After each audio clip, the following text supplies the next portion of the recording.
અમદાવાદથી સમાચાર સામે આવી રહ્યા છે। અમદાવાદના નિકોલમાં બેઘર ધસી પડતા 2 શ્રમિકો દટાયા।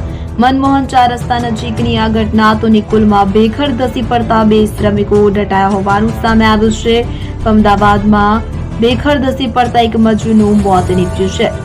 એક શ્રમિકનું મોત અન્ય એક શ્રમિક ઇજાગ્રસ્ત થયો છે। તો નિકોલમાં કન્સ્ટ્રક્શન સાઇટની આ ઘટના ફાયર વિભાગની ટીમે ઘટના સ્થળે પહોંચી હતી।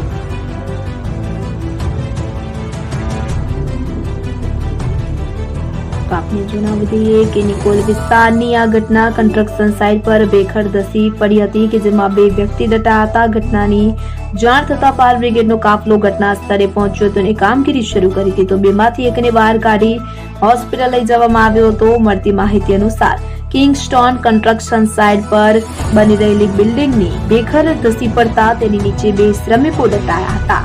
અમદાવાદ ફાયર બ્રિગેડને કંટ્રોલ મેસેજ મળ્યો હતો કે નિકોલ વિરાટનગર રોડ પર મનમોહન પાર્ક 4 રસ્તા નજીક નવી બનતી કન્સ્ટ્રક્શન સાઇટના ખોદકામ દરમિયાન બેઘર ધસી પડવાની ઘટના બની છે। તો કેટલાક લોકો દટાયા હોવાનું પણ સામે આવ્યું હતું। તો બંનેને સારવાર અર્થે ખાનગી હોસ્પિટલમાં ખસેડવામાં આવ્યા હતા। તો સારવાર દરમિયાન એકનું મોત થયું હતું।